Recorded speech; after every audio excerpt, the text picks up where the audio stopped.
Hey everybody, it's Bernie Gallerani bringing you another episode of Success is Not Convenient. I've thought a lot about what this topic was going to be about as I wrote it and thought a lot about the challenges of this particular topic. And, my mentor Mike Ferry has always said to me, when you start talking about money with anybody, it really becomes an uncomfortable conversation.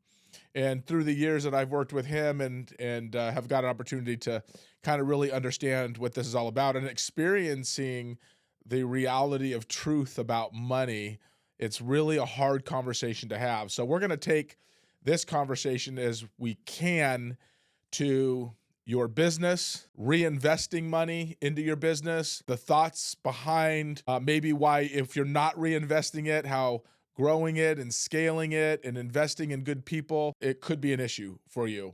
So there's a lot of issues to talk about, or a lot of things to talk about when we talk about reinvesting money into your company. Or maybe another one is not taking too much money out. And so we'll get into all of those things. Too many entrepreneurs see profit as something to accumulate rather than to activate. And let me explain to you what that is that most successful business owners think of money as a resource to generate more value, right? For customers, for employees, and for their company. Instead of asking how much can I take out, meaning how much money can I pull out for myself, maybe we should ask the question that says, how much can I make this money work for me? One of the things that I've learned in the years of owning different companies and businesses and running them is we can live on a lot less than we think. And in the early days, as we start a business, we should probably spend less on ourselves or pay less for ourselves in the time we spend and spend more money reinvesting that into our growing business. I didn't do that in the beginning. And so I'll remember when I actually made the decision to do that. And I came to the realization, and I almost can think of it as if it was yesterday. And in the business that I was in for a couple of years, probably 3 years, I'm guessing, 3 or 4 years. And I remember feeling, how do I grow my company to a different level? How do I scale it? How do scaling to me in those days was different than it is today. Today I have a $300 million business. And so it's a whole different kind of scaling, means something completely different. But for me back then, it was, how do I invest in my little business that I had and then create more opportunities for myself and for people around me. So the real question, like I said before, is how can I make the money that I earn right now work for me? And really the question is, and a thought maybe for you would be, reinvest profits into product and development, technology, customer service experience, instead of sitting on excess cash. Or instead of maybe just sitting on excess cash, you're taking that cash and you're putting it into your personal household and then you spend it. And so that's a big problem. And that's a problem I think that I had to learn early on, in that you don't have to take all the cash you make out of your business. You should reinvest that money back into your business. So the goal is a sustainable growth, not just a higher bank balance. And if you continue to keep putting cash in your personal bank and you're not reinvesting it inside of your business, some of you guys might go, well, okay, Bernie, well, I'm a little confused. My goal is to make as much money as I possibly can. Fair enough. But really what it is keeping your business alive and making sure that you're investing in all the technologies and all the opportunities. Now, I came from the real estate world, where I was a real estate agent and then owned real estate companies and then mortgages and titles and some of the other things that I'm involved in. And so what you have to also understand is businesses have ups and downs. And you might say, well, yeah, that's what the money is for in my personal bank account. And that's fair. If you're a solopreneur, you're a small little operation, and you feel like your time, your job, is really all you're after and not really building a business, then feel free to go and put all the money you want in your personal account. However, just consider that you should probably put at least 10% of your company money before you pay yourself into an account for a rainy day for your business. I would say this: take very little out for your personal self. You want to be able to enjoy life, and you want to be able to spend that money for the hard work that, and have the lifestyle for the hard work that you provide. But also remember that there's going to be another day, and there's going to be a rainy day, and there's going to be a different season. And you may in time want to invest into building a bigger business. And if you think about that today, meaning you save the money in an account for potential growth, then you'll have the money sitting there when you make the decision to grow. It's still your money. It's just sitting in there for the business side of it, right? The business grows steadily without taking too much debt or risk out. You don't really want to put a lot of debt or leverage on your business. If you have a massive amount of debts, especially if you're a new business, and I'm going to give you a little bit of an example, probably a bad one, and it's something that's going on not far from where I live. And I'm watching this restaurant, there was another business in there, and I'm watching this restaurant, and I'm not sure it's going to be all that popular of a restaurant. Now, I could be wrong, but follow my point. Is they're redoing the whole restaurant or redoing the whole thing to make it a restaurant. And they are putting hundreds and hundreds and hundreds and hundreds of thousands of dollars into renovating this piece of property in a mom and pop operation that I would guess is probably leveraged, meaning it's maxing out its credit opportunity and building with some debt. And gosh, I don't know if there's going to be a lot of people that are going to go to that restaurant. I'll probably try it out, but it certainly isn't a brand name that most people would go to. But yet I'm watching this going, gosh, boy, they are taking on a lot of responsibility here. And I'm not really sure that that place is going to make it, right? So just reinvest your profits wisely to ensure your long-term stability in your company, right? Don't take too much debt, don't have too much risk, and allow yourself to work slowly and steadily, and then don't take all that cash out. Reinvest that cash back into your business. Now, part of all of this within your business is focusing on the efficiency and innovation rather than the short-term gains. Look at your business in a manner that says, how am I reinvesting in it for the long term, not the short term? You're not in this business for 1 year or 2 years. You're probably in this business for a lifetime. Remember to think of this as a long gain process that is going to take some time to really grow.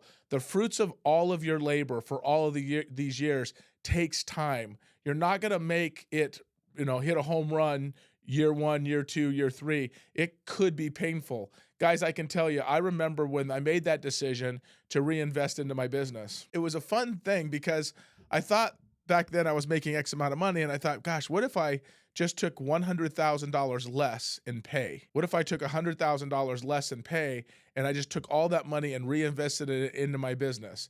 And in the world that I lived in, it was lead distribution. And that, how do I continue to invest in lead distribution? The opportunities and the finances that I've earned, and then reinvest that money back into my business. So yes, I was going to be out $100,000, but that risk of putting that out there really changed the dynamic. And I would say that one singular decision has changed the total trajectory of my business, because I started to understand that when I reinvest, not take it home, not give it to my wife and spend it on my kids and buy a bigger house and a better car, none of those things. Drive the same old car I had, live in the same old house that I had, not take some crazy, fantastic trip, reinvest in my business. I love what Dave Ramsey says. He goes, you live today like no one else, so you can live and give like no one else later. And I love that. And that is, you're giving up a lot right now. If you're sitting there going, well, yeah, I'm making really good money. Great. Could you make more? And what would you have to do that, right? You definitely deserve to be compensated. I mean, you're taking the risk and spending your time. There's no reason why you shouldn't be compensated. But starving your business of cash flow can literally just ruin all of its future opportunities. And we wonder sometimes why businesses stay small. It's because people get a paycheck and they spend it and they don't ever reinvest it, or maybe they don't want to scale it, or they don't want to add people, and that's fine. I may not be talking to you with this particular topic today, but if you do want to grow your business, pay yourself a fair salary based on what's going on in your market. Treat the excess profit as just kind of business growth fuel. Like, put it in that bank account and go, this is for me to grow my business at another time. Maybe right now is not the time to grow your business, but don't shortchange yourself. Don't shortchange yourself, because what could happen is you could, all of a sudden you're spending money, you're buying new cars, you're buying a house, things are really great until they're not. And I can tell you, and I learned this from Jim Rohn, is that every part of every year has a season, right? We have whatever happens, when we have winter, right after winter, we have spring. And then right after spring, we have summer. Right after summer, we have fall, right? And then we have winter again. And so what's going to happen, especially in the businesses and things that I was in or I am in, it's at some point somewhat seasonal, right? We sell real estate and do mortgages and titles. We do all those year round. But here's the good news. It's not always the same every quarter. Here's the bad news. It's not always as great as it is on other quarters. And so you have to be able to have money in your account. You have to be able to invest. I'll tell you this, and this is an interesting one that most people really wouldn't understand. And I'll say this for all the people that want to know, like, when's a good time to invest. For me, I invest all my money when nobody else wants to invest. When everybody's getting out, when it's the slow season, I spend the most money investing. It's really interesting because I actually take all of my money or my money I have to invest and I dump it into the market in a time where everybody's getting out. Well, gosh, why would you do that? I do that because that's when all that stuff is available. Because during the year, everybody tries to jump in and do all the same things. Everyone's competitive. So when people jump out, I jump in. Consider your strategy on how you're investing right now. You have to understand your business cash flow before you pay yourself. Figure out exactly what your numbers are, your average revenue, your income revenue, your average monthly expenses, your rent, all your payroll, all your expenses, and what is left is your net profit, right? We all know that. If you're making, let's say, $15,000 a month, you have expenses of, let's say, $10,000, you have a $5,000 net profit. What are you doing with that $5,000? You might say, well, gosh, I got to take that home. If I do that every single month, that's only $60,000 a year, and I need that to pay my bills. Then what are we doing then to increase your opportunity to make a $5,000 net profit, a $10,000 net profit, a $10,000 net profit, a $20,000 net profit? What are you doing inside your business today to make all that happen? And I might say to you this, if you've got $60,000 coming in and you've got $60,000 going out personally, you probably got to make some adjustments. You got to sell some things. You have to lower your expenses because it's really hard for you to expand your business when you're making $5,000. You're not doing anything more. You're not investing in anything. You're not upgrading anything. You're not doing anything to better your business. How are you planning on making any more money? Set clear boundaries. A portion of your personal pay, a portion of your reinvestment, and a portion for reserves. Put in an account your personal money, your reinvestment into your business, and then your reserves. And also, don't forget to pay your taxes. You got to pay your taxes. See, this is the hardest part for entrepreneurs, right?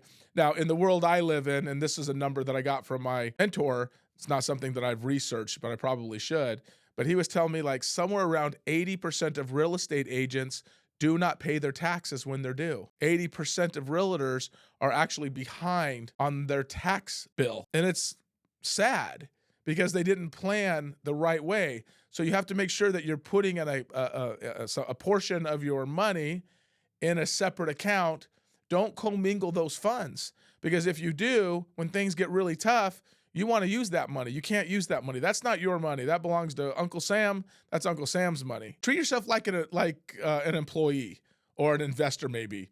Both deserve compensation, but in the proportions of growth that is needed and that it's needed. Treat yourself for the work that you do. Give yourself a paycheck, but don't overpay yourself without also investing back into your business.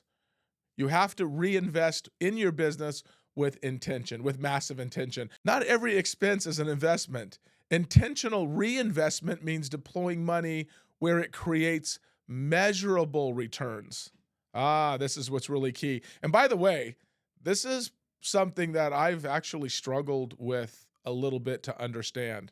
So ask yourself this, and I'll go into mine here in a minute, where I've kind of made some mistakes that I'm learning from them. I haven't learned, I don't think. I'm learning from just being a better owner and reading more books and talking to more people. But ask yourself before spending is, will this investment increase my revenue and reduce costs or embrace efficiency? I'm going to say this again. Will the investment that I'm about to make increase my revenue, reduce my cost, or enhance the efficiency of my system and my business? For example, if you're reinvesting, let's say you're putting in $10,000 into SEO and brand visibility, or creating reoccurring long-term lead sources. Buying a fancier office chair might not be the thing you want to do. If you know that reinvesting $10,000 into SEO and brand visibility, lead distribution, expanding your business, that $10,000 is much more spent lucrative wise than buying a really fancy chair for your office. I'm going to give you guys a great example of what I mean by that. I recently moved into about a 12,000 square foot building for my company. I was in between the two buildings that I had before in somewhere around 3,500 square feet. So I went from 3,500 square feet into about 12,000. Do you know how expensive it is to furnish a 12,000 square? I'll tell you what, we looked at the cost of furnishing this massive building, and it was hundreds and hundreds of thousands of dollars to furnish this. So what did I do? I went on the hunt. I thought, okay, how can I pull this thing off? And I found a company through a friend who had been just bought out, and I was able to go in and buy all of the furniture that sits in this 12,000 square foot building for pennies on the dollar of what I would spend. So don't go out and buy some fancy, expensive desk and chair. Go look for the opportunity. You haven't even proven yourself yet. Your business is either not off the ground yet, or you haven't proven that is actually sustainable at any high level. Be sure to not spend too much money on the things that don't create new opportunities within your business. You can go get a used chair for probably $50 or $100 versus going out and spending $1,000 on a really nice chair. I know I'm trying to be funny here, and you might go, "Well, Bernie, I don't like this conversation." Doesn't matter. My job here is to help you. So just remember this: reinvestment should have a purpose, a timeline, and be very measurable to the rate of return. We call it an ROI. It should have a really high level of an ROI. If you're taking any money to invest in your business, what have you calculated the rate of return of that is going to be? Yes, not everything always pencils out, but for the most part, what you should be doing is looking at your company and saying, if I invest this money, am I going to get a rate of return? And getting a rate of return for the amount that I'm spending, is it worth it? Invest in your systems and not just in stuff. Try to leave stuff out or go out and shop for cheaper, more inexpensive stuff. Growth stalls when systems can't support any sort of scale. You cannot scale a business without money. I'm just telling you, it can't happen. Growth stalls when systems can't support the scale process. Building strong internal systems is how small businesses become scalable and enterprises grow. So you have to be able to invest to scale, invest in things, invest in people, invest in stuff. And we're going to get into people here in a minute, but continue to keep finding good quality opportunities within your business. Don't just sit back and just let your business be what your business is. Be intentional on the money that you invest in it. Be very careful with the money that you invest in it.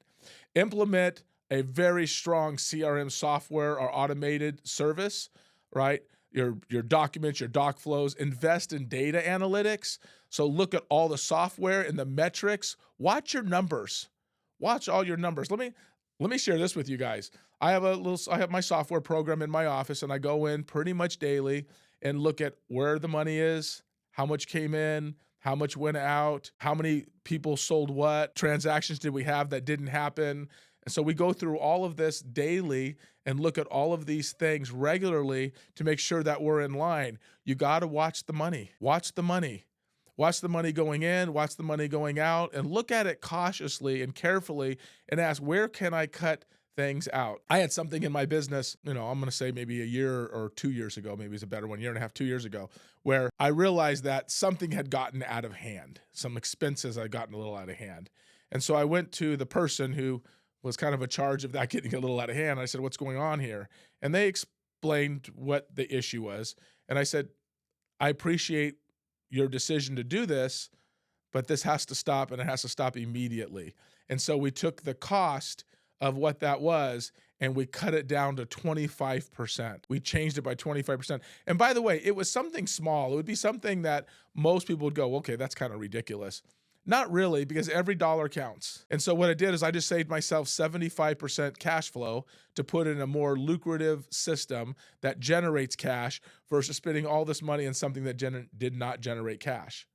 Okay? So having a system creates a lot of consistency. It reduces errors by looking at your numbers, especially, and it frees you from micromanaging everything. So look at a system, see if it works. If it doesn't work, put a stop to it. You're going to realize, and I challenge you this, go in and look at everything, and you're going to realize that you've got a ton of money on the table that is going out each and every month that you don't even realize it. My mentor said to me, it was really funny. It was like they were during COVID, and he goes, okay, this is what I want you to do. I want you to go in. This is before we found out that COVID was going to be fabulous for real estate agents. He said, I want you to go in and slash everything that you don't need. I'm like, okay.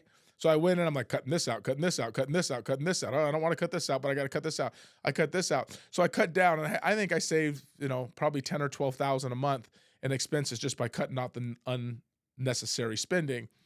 You know what's interesting? I didn't need it anyway. The real estate business went crazy. I never added that 10,000 back in, and the business was great. So look at your finances and ask yourself, is there something here I can cut out? Look at it and ask yourself, do I really need to have this? Let go and grow without increasing the chaos or the dependency on you. You have to let it go. You have to let it go and say, you know what? I don't need to have this. This is not important to me. I think it was important. I thought it was important, but it's really not that important. Let's talk about people. This is a big one.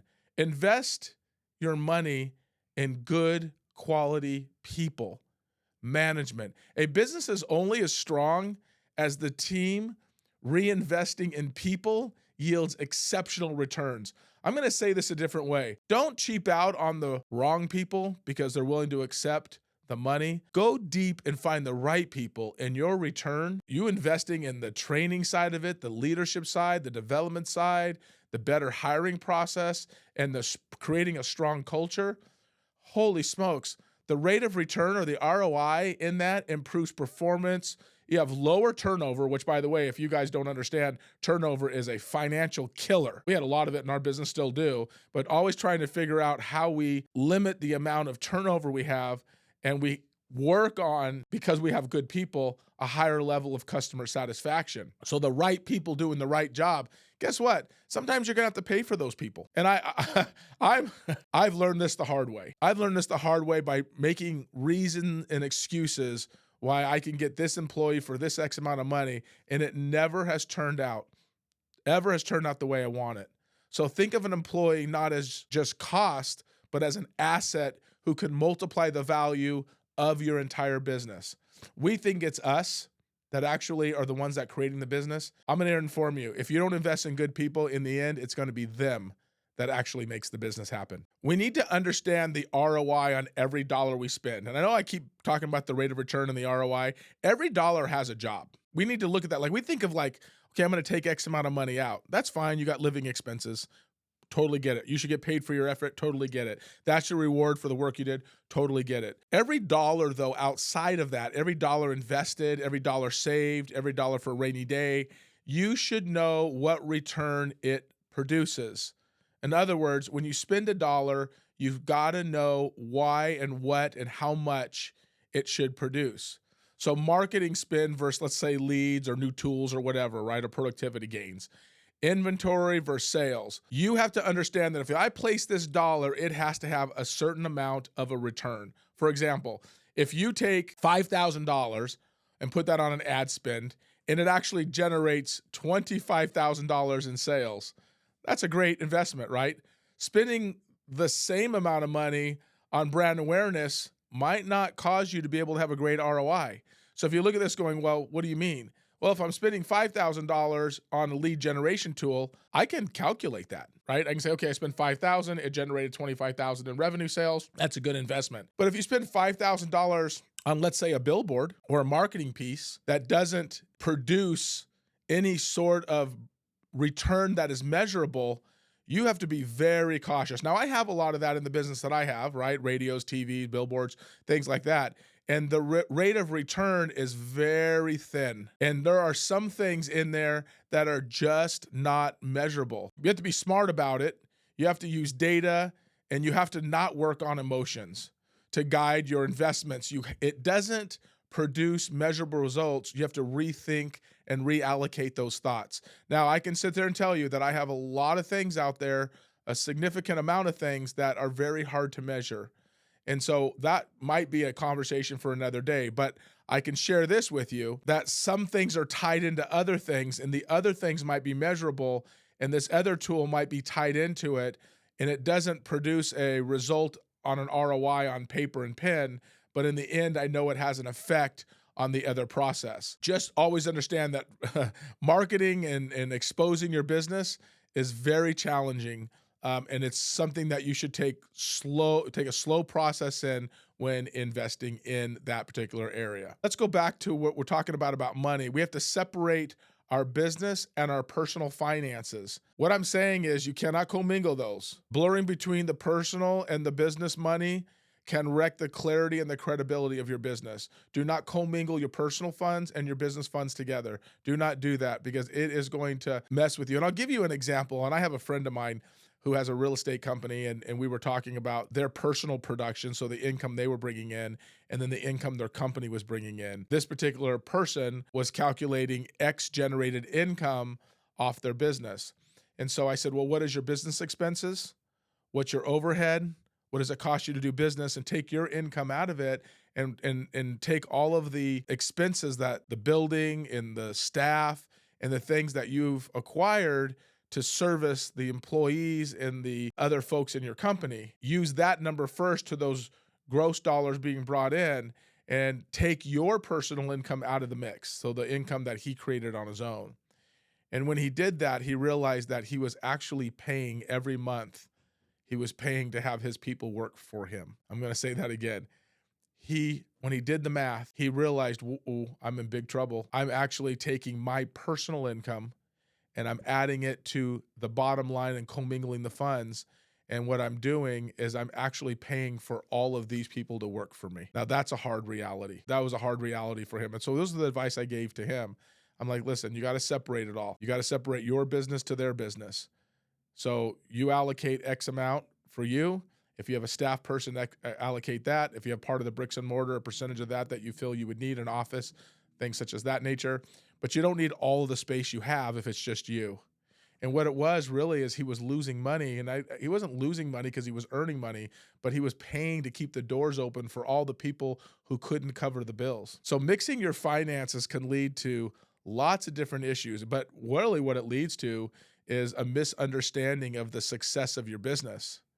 It creates tax issues, causes you to have total misinformed decision-making. It's just really not good business practice to do any of that. So what you should do is open these separate accounts. We talked about that before, but open separate accounts. Pay yourself a salary and then track the business performance through the proper accounting tools. Do not allow yourself to get crazy with putting all this money together because it is a bear to try to figure it out. And also remember this, you can't manage what you can't measure, and you can't measure what's mixed. Remember that. You can't manage what you can't measure. You don't have any sort of a prediction of what could happen because you're not measuring the level of results that you're getting. So you don't want to ever kind of commingle those. And then you can't measure what is mixed, because you don't know where all that money comes from. And what we should always understand is building a cash reserve. Continue to keep separating it, moving it into different areas, into different accounts. Keep everything separate so you can build a cash reserve, because your cash reserves are your business's safety net and the opportunity to fund other projects. Let me go deeper what I mean by this. As you grow your business, your money that you're putting aside, right? Let's just call it your business fund, allows you to take advantage of opportunities that come around, buying out other companies, other competitors, upgrading equipment inside of your system, just investing inside of your business. I'll never forget, a friend of mine had a landscaping business, and he was investing millions of dollars into equipment and trucks and new buildings. And he was taking a very small salary, but he was investing and investing and investing. And today he has one of the largest hardscape, landscape, pool building businesses and systems in the entire area. But I remember back in the day, he was so frugal and his company was making a lot of money, but he just reinvested it. And he was buying opportunities is what he was doing for the future. And now his future is so bright, right? We go back to what Dave Ramsey says. You live like no one else today so you can live like no one else tomorrow. And he was living like no one else, owning a business. He was making good money and he reinvested it, right? So what you should always look at is have a minimum of 3 to 6 months of operating expenses in your account is absolutely ideal, even more, right? I have at least 3 to 6 months of that inside of my business, and it gives you a level of confidence that if something goes bad for a month or two, that you have the money to keep everything moving forward. And then you go and you continue to keep building on that gradually. If you have, let's call it 6 months, you say, okay, I want to have 7 months, I want to have 8 months, I want to have 12 months of, in case I have a bad year, I'm able to pay everybody. Because it may not just be that you have a bad business, we might just be in a bad economy for some reason. And remember, you've heard this saying, cash is king, right? Liquidity equals flexibility. And a business with cash can make big, massive moves that really a lot of people can't. Without it, you get into a panic mode. Without it, you work on stress. Without it, you make decisions that you probably shouldn't be making. So we have to continue to understand that money, and I know people get freaked out when I hear this, but you have to have a security blanket in your bank accounts, and you have to start working on, what do I want this thing to look at long time? And it might be a scalability like idea. You might say, hey, listen, I really want to scale my business. And I love that. Scaling is great, right? And growth without scalability leads to burnout and inefficiency. And that's maybe something to think about, because I've seen so many business owners who get burned out in time because what they're doing is they're the solopreneur. They're the only person in their business today. And it's like it burns them out, and they're not growing the way they want. They're getting bombarded with all of a sudden working 6-7 days a week. And so I think a lot of people should look at your product, look at what you're selling, look at the service you're providing, and ask yourself, what would it take to scale this business? What would it take? Let's think ahead here a little bit. What parts of your business or model break down when you double your customers, right? What happens to your business if you all of a sudden get really busy, you double your customers, and then all of a sudden you're just in total chaos and you don't know how to handle it? How do you fix those things? How do you solve those problems? You might go, well, gosh, what I really need to do is hire a new assistant. I need to hire 2 assistants. Well, wait a minute. I haven't saved any money for that. Wait a minute. I don't have any reserve. Hey, I need to buy a new software. I got all these clients now that I didn't have before. I need to get new technology. Well, guess what? You don't have the money. You haven't saved any money. You haven't worked on perfecting leverage through liquidity. Even though you're making good money, you're bringing it home to your family. Let's think long-term here. Reinvest in ways that you can grow revenue in proportionate process, increasing your costs and time, reinvesting in your business, and you having the cash to do that, so you then allow yourself to be stress-free. That's the key, right? Working, low stress, scaling a business, and eventually in time where you don't always have to be there, right? You're looking at long-term wealth building, not short-term wins. Long-term, this is what they call it. This is a marathon, not a sprint. Short-term profits can be very satisfying. Woohoo, we just made $10,000, $20,000 this month. But long-term wealth is building through value, creation, and compounding growth. And so what I'm asking all of us to do and to consider is, how do you take a little bit less and reinvest in the business so ultimately you get a lot more later, and you don't have to work as hard for it later, I can tell you that. As hard as you work early, a little bit of money you make, you work a lot less later and make a lot more money. So just kind of keep all that in mind. We should think of like building a company that works for you, not one that only survives. Not surviving. That's not what we're talking about. Most business, I would guess, most businesses are in survival mode.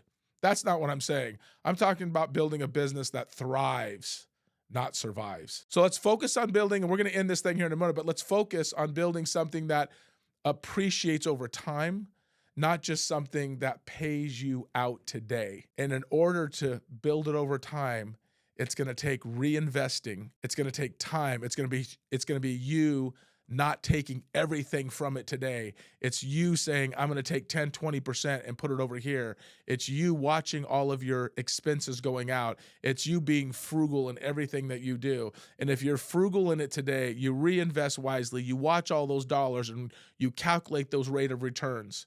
I guarantee you this, you're going to be very well off in a few years. And if you want to scale your business, you're going to scale a business that ultimately is a business that you don't have to be there. You're not the only person that's there. You have great people that you've invested in. You've given great people opportunities to have a great job, and then you're going to have a life like you never thought you'd be able to have.